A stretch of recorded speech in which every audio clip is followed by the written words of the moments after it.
Welcome to the Human Capital Innovations Podcast, your go-to source for personal, professional, and organizational growth and development.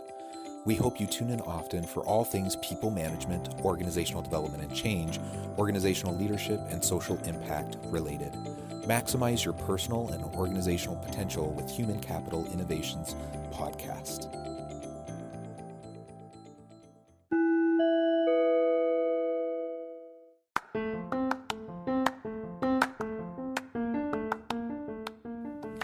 Welcome to the Human Capital Innovations Podcast. In this HCI podcast episode, I talk with Mark Delaney about how to be a leader across language and cultural barriers.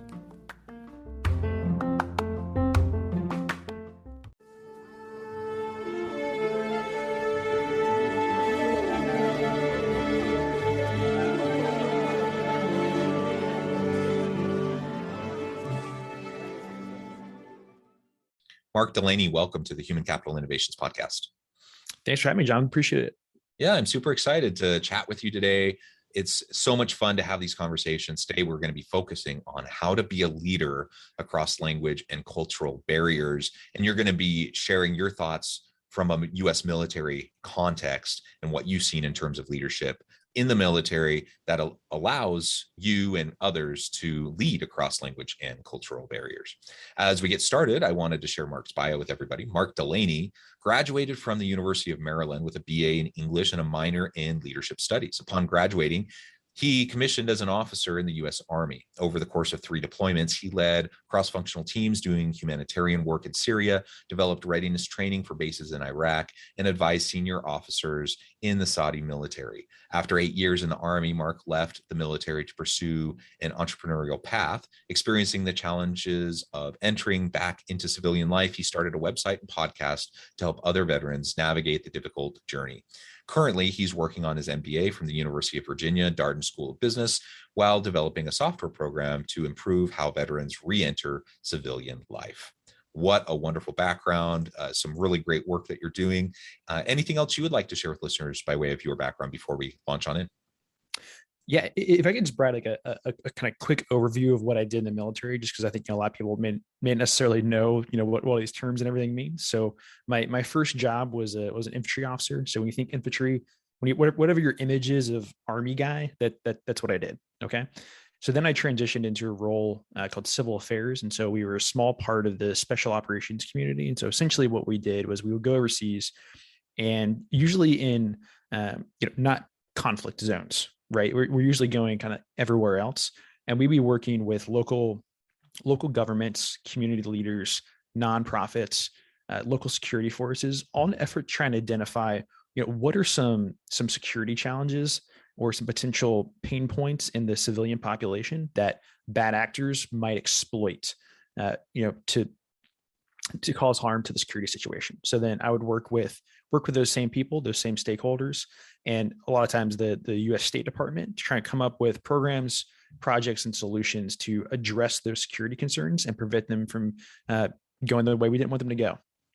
Yeah, excellent. Thank you for that additional background and super important work. And then, of course, you get back from your deployments, your military experience, and you re-enter civilian life. And I really have no way of fully understanding that. I've only seen it portrayed in movies and TV shows, but it seems like for many, if not most, it's an incredibly challenging thing and a challenging adjustment. So the work you're doing there to help with that transition with veterans, I think is super important and to be applauded. Thank you. All right. So let's talk a little bit more then about how your military experience informs this question of how a leader can be effective leading across language and cultural barriers. Yeah. So I'll bring myself back to Syria. So I got to Syria mid 2017. So it was I think I got there in June 2017, and it was going to be a 6-month deployment. Okay. So at this time, most people think of Syria and they think of the Syrian civil war, and that was clearly a major thing that was going on in the country at the time. But the main reason my team and U.S. forces were there were to combat ISIS. Okay, so at the time, ISIS had their capital, their self-declared capital in the city of Raqqa, and so we were based about 50 miles north. And I was working with a local government council Okay, so one of the things, ISIS did really well, surprisingly, is govern. They were extremely effective. They had their own DMV, their own currency. They were doing all the things that a government would do because the Syrian government wasn't doing it there. And so there was a power vacuum. They were able to step in, get a lot of power, and then through both that and sheer brutality, were able to take over a large portion of the country. Okay, so I was working with this local council that was poised to take over government control, assuming that we were going to be able to kick ISIS out militarily. But we knew, we're going to be able to get them out, but then these people, someone's going to need to govern this area once these people are gone. So my team was responsible for working with this organization and helping them prepare to take over that role. So my day to day was working with Syrian civilians and these government leaders and these council leaders who were going to be working through the city. So it was a lot of my day to day every day was cross cultural dialogue. It was working through an interpreter and trying to build trust and relationships across language and cultural barriers, so that we could both try and achieve our shared objectives of bringing peace and stability to this portion of Syria. Yeah, well, that's super interesting, and I can only imagine how challenging that kind of a context would be. Maybe talk to some of those tensions that you felt, cross cultural leadership, cross cultural communication is a challenge in kind of the best kind of benign circumstances. But when you're in a situation like this in Syria with ISIS, with all the conflict that's going on, the stakes are so high, and the difference is so great. So maybe can you talk a little bit about some of the specific things you tried to do to respond to those barriers, and to, if not minimize, at least find ways to diminish or overcome, them in the amount of effort it would take, to try to work within that kind of a condition. Yeah.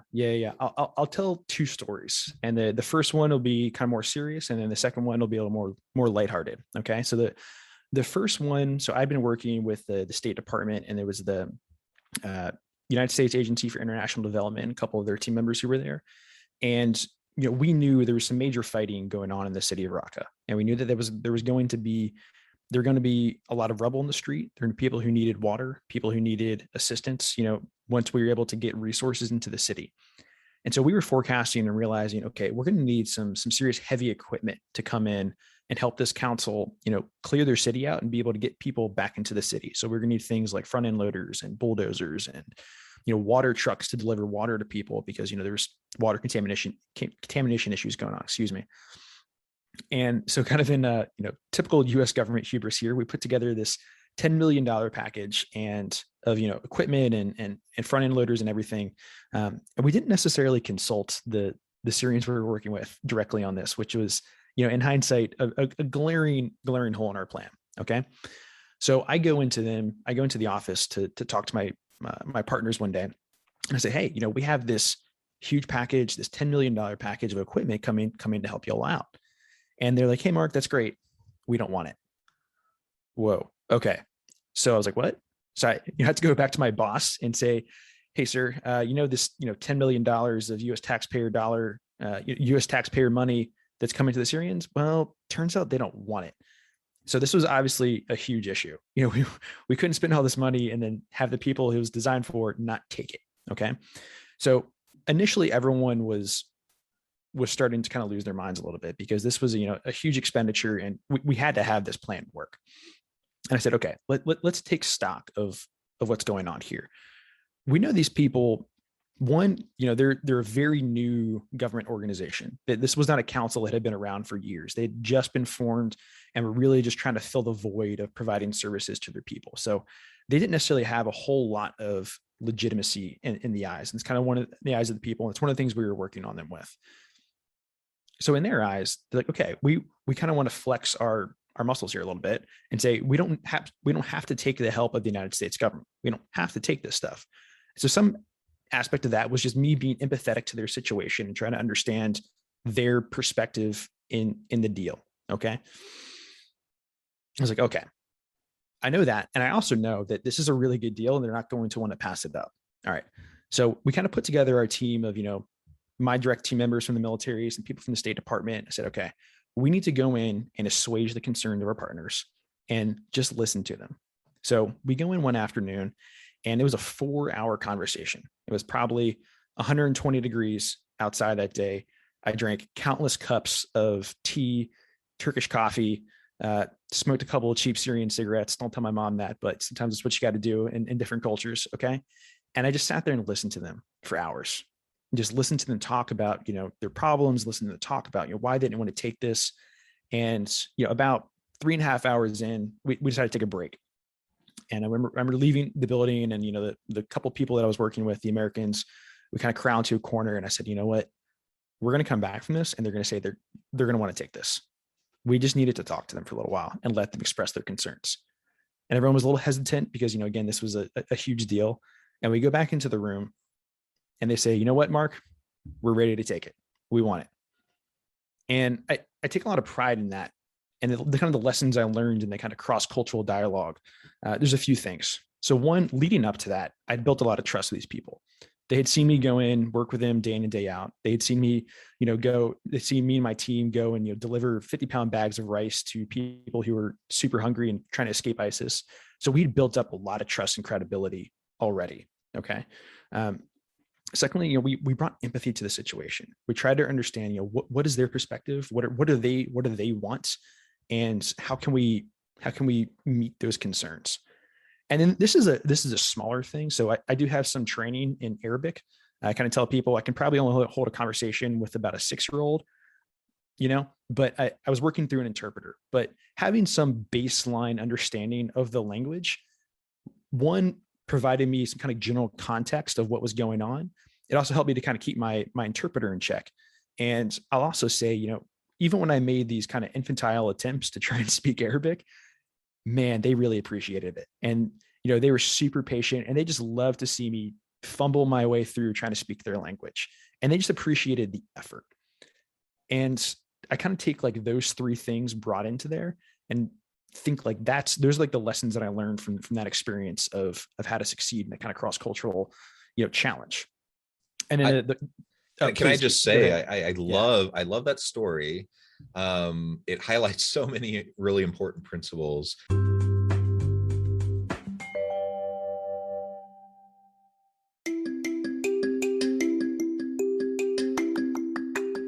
I'm excited to announce the publication of my new book from HCI Press, Bluer Than Indigo Leadership, The Journey of Becoming a Truly Remarkable Leader. Early in my adult life, I learned about an Asian proverb that translates as bluer than indigo. If you think about the color indigo, it is a brilliant, deep, and vibrant blue, what some would call the bluest of blues. To have something that is bluer than indigo is rare and truly remarkable. Contrary to popular myth, there is no one-size-fits-all or cookie-cutter approach to effective leadership. There's no silver bullet, no secret sauce, no go-to model that will solve all of our problems. The truth is, great leaders have all had their unique strengths and flaws, and have all had to discover and then pave their own distinctive path in their life's journey to fulfill their leadership potential. Bluer Than Indigo Leadership will help you discover your own path and explore those ordinary, everyday actions that will help you respond to an uncertain future and produce extraordinary results for individuals, teams, and organizations.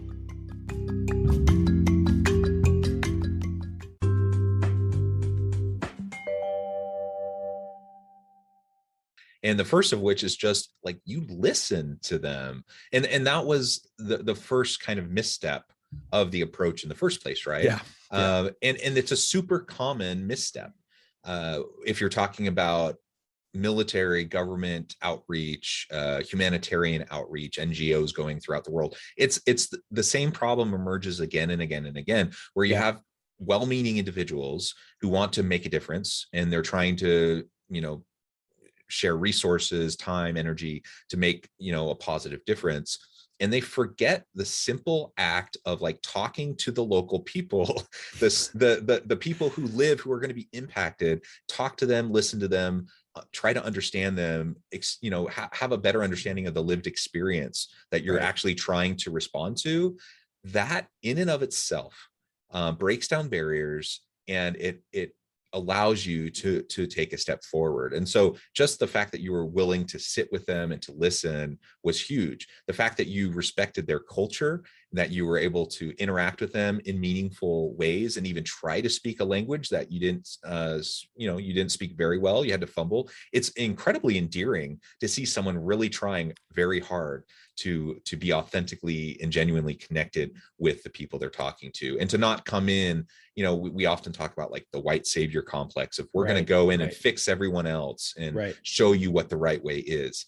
That's, of course, I mean, if you think about it that way, would you want someone coming into your community doing that to you? Would that be off-putting? Would that make you defensive and a little skeptical? Of course it would. It would to all of us.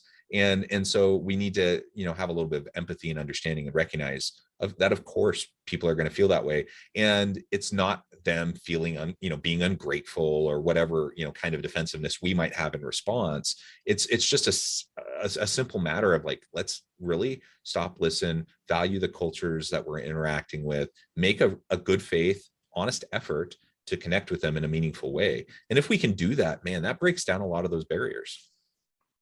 Yeah, yeah, totally agree.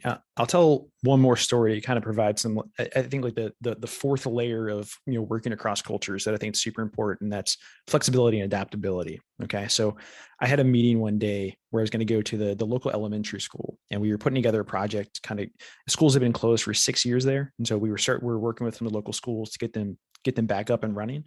And so I was going to meet with the local principal. And I don't know if anyone remembers, this was back in 2017. There was a huge eclipse that came to the United States. It was like a total blackout. It was a really big event, but you couldn't see it everywhere in the world. Okay. Now, the people that I was working with were extremely timely. If I said if I was meeting them at 1 o'clock, we were sitting down at 1 o'clock. Like we were very hard on that. Okay, and they were too. And so I go to the meeting, and I'm outside the school, and I don't see any kids around. I'm like, what's going on here? And so this guy's walking down the street, and I ask him like, hey, why aren't the kids in school today? And he looks at me like I'm just crazy. And he goes, Mark, the eclipse is today. We're not going to send our kids to school today. Are you crazy? And my team, we all look up to the sky. It's the eclipse was not happening in this part of Syria at all. It was completely clear sky. I could see the sun. It was fantastic. And we're like, okay, I guess no, you're correct. I would not send my kids to school today. I don't know what I was thinking. So, we hop back in our trucks and go back to base, and I run into my boss, and he goes, didn't you just leave? Didn't you have a meeting, across town? And I was like, yeah, sir. But, they had to cancel it because of the eclipse. And so then he, looks out the window, looks up at the sky, does the same thing we did, and says, there's no eclipse here. What are you talking about? And, he gave me that trust to say, okay, you know what? We did have a mission we were planning on doing today, and you had something, an objective you were trying to achieve, but we're going to adapt to their culture and, the people that we're working with, and recognize that this isn't the end of the world. And, the relationship is not burned, and we can make this happen another day while also being respectful of the people that we're working with. And so, yeah, there was a lot of trust kind of both like from me to them, and then also like from my boss to me, knowing that understanding the people they were working with was critical to what we were trying to achieve. Yeah. And again, I mean, it's a simple thing. Yeah. You mentioned before even sharing the story, this one's a little bit of a funnier story. But how often do we go into those situations and then try to basically steamroll over the people that we're meeting with? And, whether it's intentional or not, kind of even the subtle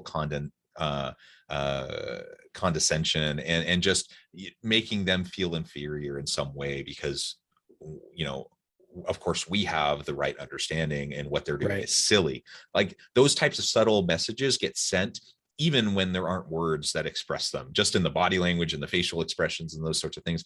And so if you can just really make sure that you honor, what other people hold to be important, it doesn't mean you need to agree. And maybe you don't think an eclipse in an area where you can't see the eclipse matters. But I do remember that day. Yeah. We could see it very well here in Utah. And I don't believe our kids had the day off. Maybe they did, or maybe they got out early that day. But I do remember making sure that everyone had the opportunity to see it. Yeah. And that was very important. And so of course we need to recognize, what's important to the people we're trying to serve, and whether that, maps with what we care about or not. It doesn't actually matter. Yeah, totally agree. And it's very easy. And we try to look at it too from a spectrum of time. I think very often, especially in the military, we were deploying overseas and we were only going to be there for 6 months. Like those are the length of our deployments. But these people, this is where they live. This is their home. They're going to be here for years and decades. So while maybe we have the pressure of I've got objectives to achieve. I have reports I got to write. Like I need to, do these things day to day because I'm only here for a constrained period of time. The people we were working with didn't have those constraints. And so it was really important, I think, for us to realize that and adapt to their environment that we were stepping into versus, them adapting to us. Yeah, it is a lot of hubris to expect, if we're going into a different community, to expect them to adapt to our timetable, our understanding, right, our time frame, right? And that what you had just expressed is actually, again, a very super common problem. The kind of the time frame, the scope and scale of what we're trying to accomplish for us in the moment seems super important. We're being held accountable to these things, but maybe we're only there for a month. Maybe we're there for 6 months. Maybe we're there for even a year. But the communities we're going into have been there for decades, generations, centuries, perhaps. They're going to continue to be there. And just because we think we have something that's going to be a solution for them, us showing up isn't always going to be as important to them as we think it is. Right. Because right, it's really just a brief moment in time within the grand scheme of the scale and scope of time and what they experience. So all of these, I think, are just super important reminders and messages that we need to learn and relearn. I thought I should also ask, just because you went through the Army Ranger School, any other kind of general lessons in leadership that you took away from that has helped guide you as you've come back from military service and gone into your other entrepreneurial endeavors? Yeah, there's a few things. The first one that I'll point out, and this is the first one that I'll point out, and I didn't learn this one directly from Army Ranger School, but along the way in my career, I got the chance to meet up with Sid Cracknell. I might be pronouncing his last name incorrectly. Excuse me. He was a former retired 2-star general. He passed away in the last couple of years, but amazing story this guy had. Grew up in Lithuania as a Jew in Europe when the Nazis invaded. Spent some time in a work camp, escaped, found his way in the United States. Basically got told. He started school for the first time when he was 17, and didn't speak a lick of English. Got a degree, and then rose up to the ranks of a 2-star general in the Army. Just truly amazing story this guy has. And I remember him telling us, we were meeting him for a book club actually, and he said, "You know what? A rule that I was trying to remember in life is that life is easy. It's just hard." And there's so many of the these kind of things we've talked about, these lessons today of how easy it is to step into situations with hubris and everything, and recognize that oftentimes we know the right answer, we know what we're supposed to do, but just it's the implementation of it and actually putting the right foot in front and making it happen becomes the hard part. And that's a lesson I've tried to take from my military experience and apply to everything else, that I know what the right answer is. I just have to do it. And it's the doing part that becomes the challenge.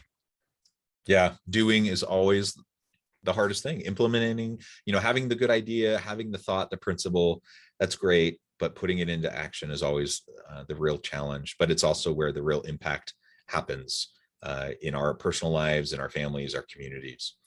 Well, Mark, it has just been a real pleasure talking with you. The time has flown by. I noticed that we're getting close to the end of our time together today. But before we close, I wanted to give you a chance to share with listeners how they can get connected with you, find out more about your work, and then give us a final word on the topic for today. Yeah, sure. So you can go to my website, it's the veteranpro.com. So I put information and resources for veterans interested in higher education, entrepreneurship, and professional careers.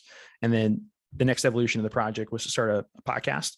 So it's the veteran semi-professional. And so I added the semi in there because I wanted to open it up to conversations about, mental health and, nonprofits that are working to improve veterans, and not just, strictly career talk. So I kind of expanded the breadth of the brand there with the podcast. And so you can find the veteran semi-professional and anywhere you listen to podcasts. And then lastly, if you want to reach out to me personally, you can find me on LinkedIn, Mark Delaney, and you'll see podcaster, veteran professional next to my name. And that's the guy you want to reach out to. Perfect. And I definitely encourage listeners to reach out, get connected, find out more about Mark, find out more about his current initiatives, because they're very important initiatives that we want to try to support. Any final word on leadership for today before we close? Yeah. The three things that I always try and put into any type of leadership situation are, purpose, direction, and motivation, of providing people what's the why on what we're doing, what's going to push you to do something, and how can we find that, and how can we all kind of be in agreement on that. And then direction. I think leaders have got to provide some type of vision of wherever the team or the organization is going. And if you're a team of one, you gotta have some type of direction you're pushing towards. And then the last bit is motivation. And the surface level stuff of that is telling people good job, right? But then also making extra efforts to reach out to people that maybe need some help. Maybe they need people that can be brought into the fold a little bit more wherever they are. Or when someone does a really good job, showing that in front of everyone. And that's kind of what I look at as like the factors of motivation. So purpose, direction, and motivation. Those are the principles that I try and apply to any type of leadership situation. Yeah, I completely agree. Well said. Thank you, Mark, for sharing your time, your insights, all your experience with me and my listeners today. Again, I encourage listeners to reach out, get connected. And as always, I hope everyone can stay healthy and safe, that you can find meaning and purpose at work each and every day. And I hope you all have a great week.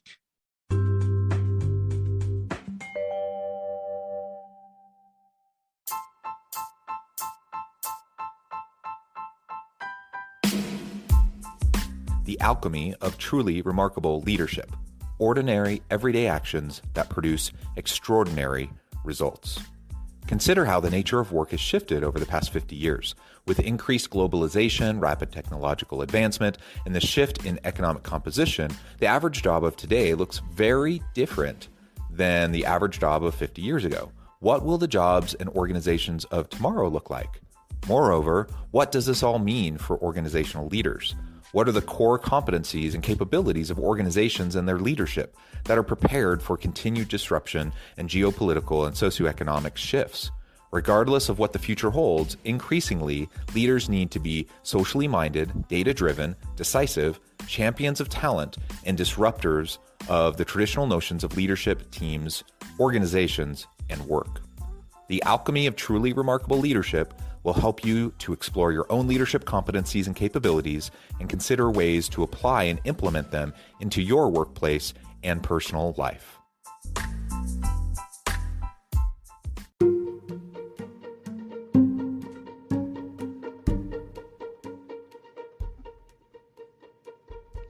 Check out Human Capital Innovations magazine, Human Capital Leadership.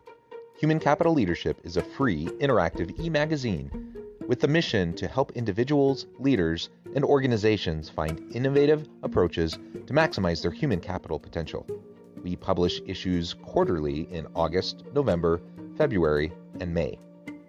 Take a look at the latest issue and let us know what you think.